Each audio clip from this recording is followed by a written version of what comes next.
የኃጢአተኛ ሰው ሞት እጅግ የጸና ጣሩና ስቃዩ እጅግ አስጨናቂ መልካቸውና ድምፃቸው የከፋ በሆኑ ርኩሳን መናፍስት ነፍሱ ወደ ሲኦል ስትወረወር ተመለከቱ።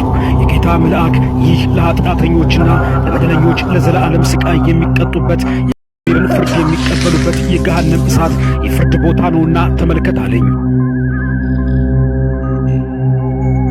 እንዲሁም ደግሞ የጻድቅ ሰው ነፍስ በቅዱሳን መላእክት በምስጋናና በዝማሬ በመላእክት ክንፍ ታጅባ ሽቅብ ሰማያትን አቋርጣ የሰማያት መስኮት ተከፍተውላት በእግዚአብሔር ዙፋን ፊት ስትቀርብ መልአኩ አሳየኝ። ይህች ነፍስ በጽድቅና በምግባር ስለኖረች ይህ የገነት ስፍራ ለዘላለም ደስታና ሐሴት ይሆናት ዘንድ ከእግዚአብሔር የተዘጋጀላት መኖሪያ ነውና ይህን አለኝ። በዛሬው ዝግጅታችን ነፍስ ከሥጋ እንዴት የምትለይና የነፍስ ዕጣ ፈንታ ምን እንደሆነ እንነጋገራለን። ይህን ቻናል ሰብስክራይብ፣ ላይክ እና ሼር በማድረግ ቤተሰብ እንድትሆኑ እጋብዛለሁ። ሙልጌታ ስዩም ነኝ። አብራችሁን ቆዩ።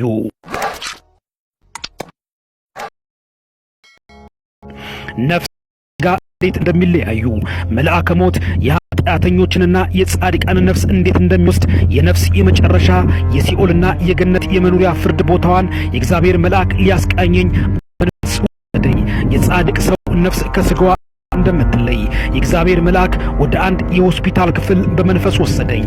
መልአከ ሞት የዚህን ሰው ነፍስ ከሥጋዋ ሊለይ ተልኮ ሲመጣ ተመለከቱ። በህመም ተኝቶ የነበረው ሰው እንቅልፍ በሚመስል ሰመመን ውስጥ በማቃሰጡ ሆኖ አይኖቹን እንደጨፈነ ከፊትና ከኋላ ከበውት በክንፋቸው እየቀዘፉ ነፍሱን እንዳትጨነቅ የሚያረጋጉ ቅዱሳን መላእክት የገነትን የአበባ መዓዛ ወደ አፍንጫው በማስጠጋት ነፍሱ በአበባው መዓዛ ምክንያት የደስታ መዓዛ እያሸተተች ያለ ጭንቅ ያለ ጣር ሰመመን የገባችው ነፍስ ከሥጋዋ እንድትለይ ሲያደርጉ ተመለከትኩ።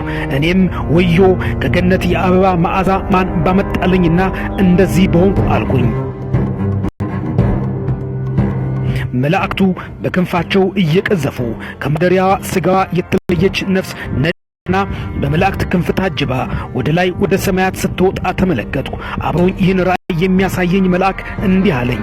ይህች ነፍስ እግዚአብሔርን በማምለክ በምግባርና በጽድቅ ሕይወት በንጽሕና ከኃጢአት ተለይታ ትኖር የነበረች ነፍስ ናት። ከሁሉ ደግሞ የክርስቶስን ሥጋና ደም ከካህኑ ጽዋ የተቀበለች በደሙ የታተመች ለርስቱ የተለየች ነፍስ ናት አለኝ።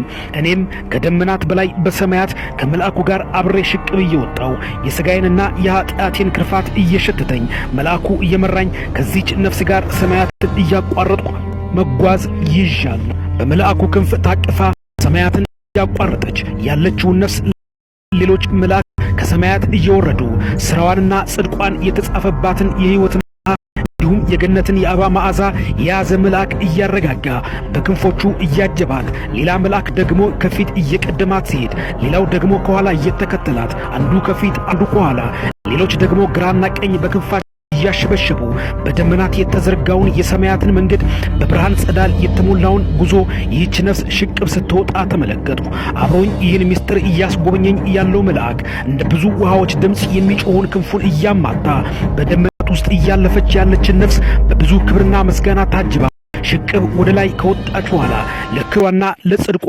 መላእክት በአበባ እየተቀበሏት ከኢየሱስ ክርስቶስ መንበር ፊት ሲያቀርቧት ተመለከትኩ። በዙፋኑ ፊት በግንባሯ ተደፍታ ለኢየሱስ ክርስቶስ በፍርሃት ስትሰግድ ተመለከትኩ። በግራና በቀኝ የእግዚአብሔር መልአክና ሰይጣን ከአጠገቧ ቆመው ስመለከት እጅግ አለቀስኩ።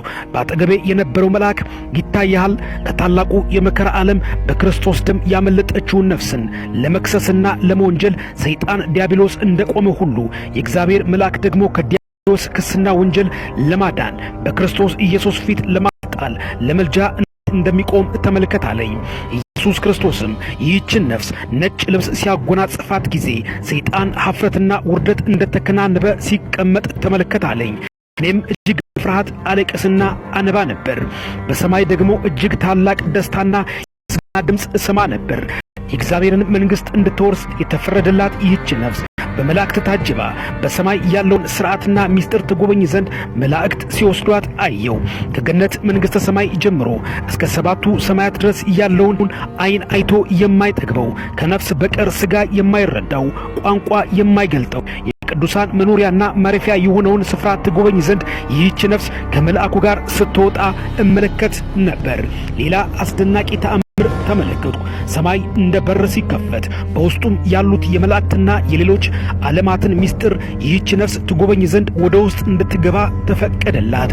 ከሰማይ በላይ ያሉትን ሌሎች ሰማያትን የመላእክት መኖሪያ ሀገር የሆኑትን ኢዮር፣ ራማ፣ ኤረር የሚባሉትን እንዲሁም ደግሞ ከምድር ውጭ ያሉትን ሌሎች ከሰው አእምሮ ውጭ ያሉትን ዓለማትን አብሬ ከዚች ነፍስ ጋር መልአኩ እያስጎበኘኝ በጽድቅ የተሞላች የነፍስ ዕጣ ፈንታና ዕድል ተርታን ተመልክተህ ተማራለኝ መልአኩ።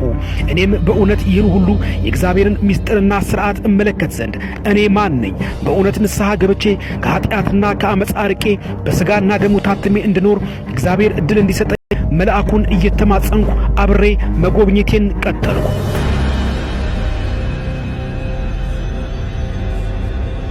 ከአንዱ ክብር ወደ ሌላ ክብር ይህች ነፍስ እየወሰዱ ሲያስጎበኟት መንግሥተ ሰማይ ማለቂያ መጨረሻ በሌለው ደስታና ውበት የተሞላች ዓለም እንደሆነች መላእክት በክንፋቸው እያሸበሸቡ የሚኖሩባት እግዚአብሔርን አምነውና ታምነው በንስሐ ታጥበው በጽድቅ ሥራ ጸንተው ለቆሙ ቅዱሳን መኖሪያ ትሆን ዘንድ እግዚአብሔር ለሰው ልጆች ደስታ ትሆን ዘንድ የተዘጋጀች እንደሆነች መልአኩ ከዚች ንጹሕ ነፍስ ጋር አብሮ በመንፈስ እየወሰደ ሲያስጎበኘኝ መልአኩ በፍጹም የንስሐ ዓይን ራስን ፈትሽ፣ ከኃጢአት ተመለሰህ ወደዚህ የዘላለም ደስታ ለመግባት ከዓለም ርኩሰት ተለይተህ ውጣ ሲለኝ እጅግ በጸጸት ይህች ነፍስ ከደረሰችበት ጸጋ ለመድረስ የመልአኩን ምልጃና ረዳትነት እጅግ አጥብቄ ለመንኩት። መልአኩም ለሰው ልጅ ከሞት የበለጠ እጅግ አስተማሪና ሰባኪ የለምና የዘችን የጻድቅ ሰው ነፍስ ከሥጋ ለመለየትና የነፍስን ከሞት በኋላ ያለውን ሕይወት በእግዚአብሔር ፊት የፍርድ ጥያቄ እንዳላውቁ ከሞት ያልተማረ ከምን ይማራልና ሰው ከሞት እንዲማር ስበክ፣ ለዓለምም ንገር አለኝ። እኔም ከዚህ ፍጹም ሰላም፣ ደስታ፣ ምስጋና ከመላበት ከሰማያዊው ርስት ምነው ባልተመለስኩ፣ ምነው በመንፈስ ሳይሆን ሞቼ በነፍስ በመጣሁ። አሁን ይህን አይቶ ሰው ኃጢአትና አመፃን ለመስራት እንዴት ይደፍራል? በማለት ሞትን የተመኘሁበት በሥጋ መኖር የጠላሁበት ራእይና መገለጥን በገነት መንግሥተ ሰማይ እመለከት ዘንድ አጥብቄ ወደድኩ። አብሮኝ ይህን ሁሉ ምስጢር የሚያስጎበኘኝ የእግዚአብሔር መልአክ የሰው ልጅ በፍጹም ቅንነት፣ ርኅራኄ፣ መልካምነት ከኖረ እንደዚች ነፍስ ይህን ያየሁንና ያየሁን የገነት መንግሥተ ሰማይን ክብር እንዲወርስ ሰው ከሞት በኋላ ያለውን ሕይወት እያሰበ እንዲኖር ይህን አጥብቀህ ስበክ አለኝ። እኔም ከዚህ የደፍራ አትውሰደኝ፣ ሌላ የኃጢአተኛ ሰው የነፍስ ፍርድን ደግሞ አሳይሃለሁ አለኝ። ይህ የምትመለከተው ደግሞ በኃጢአትና በበደል የኖረ ንስሐ ያልገባ ሥጋና ደሙን ያልተቀበለ የንስሐ ዕድሜውን በአመፃና በስግብግብነት ጨርሶ መልአከ ሞት በድንገት መጥቶበት ነፍሱን ከሥጋው ለመለየት በጣረ ሞት ውስጥ ያለ ኃጢአተኛ ሰው ነውና ተመልከተው አለኝ። መልአከ ሞት እንዲህ በዋዛ ነፍስና ሥጋውን አይለየውም። እጅግ በመከራና በስቃይ ነፍሱን አስጨንቆ ይዛታል። ከላይ ወደ ታች ጦረኛው ሞት ልቡን ሰቅስቆ ይወገዋል። በደም ጥፍሮቹ ልቡንና ነፍሱን እየቧጨረ እጅግ አስጨንቆ ይዘዋል። እንዳይሞት እንዳይገላገል አድርጎ የሚያስፈራ መልኩና ድምፁ መልኩን አገርጥቶ ስቃይና ጣሩን እጅግ አብዝቶ ያሰቃየዋል። ከዚህ ሁሉ ጭንቅና ጣር በኋላ መልአከ ሞት ከስቃይ ወደ ሞት ሲወስደው ነፍሱ በአፉ እንድትወጣ ያደርጋል። ከሥጋ የተለየችው ነፍስ እንደ ቁራ ጠቁራ የሰይጣን ጭፍሮች በሰንሰለት እየጎተቱ እየተሳለቁባትና እያጓረዷት መልአከ ሞት በጥቁረቱና በጥላው እያስጨነቃት የሰማይን መንገድ ቅዱሳን መላእክት እጅግ ርቀው በስቃይና በመከራ ሽቅብ ወደ ላይ ተወለች። በምድር ላይ በነበሩት በጭካኔ በክፋት በኃጢአት ለሰይጣን የታዘዘች በመኖሯ መልአከ ሞት ሰይጣን ያሟረተባት እየተሳለቀባት ዙሪያዋን በመክበብ የኔ ነሽ በማለት ኃጢአት ያሰራት አባቷ መሆኑን በብዙ ጭንቅ አቅፎ በመወዝወዝ እየናጣት እያራገፋት ከሞት በላይ የሰማይ መንገዷን በስቃይና በጭንቅ እያበዛባት እንዴት እንደሚወስዳት ተመልከታኝ መልአኩ። ትንፋሽ እየተነፈሰች እንዳቀፋት ቁልቁል ይፈጠፍጣታል። ከስቃይ ትንፋሽ ትንሽ ፋታ ስታገኝ እንደገና ያነሳትና መልሶ ይጥላታል። ሌላ አስፈሪ ሰይጣን ከወደቀችበት በጥፍሮቹ አንስቶ እያሰቃዩት ከማይቀረው የክርስቶስ ፍርድ ወንበር ፊት ከነጥቷ ትቆማለች። ፍርሃት በድንጋጤ በክርስቶስ ፊት ተደፍታ ትሰግዳለች።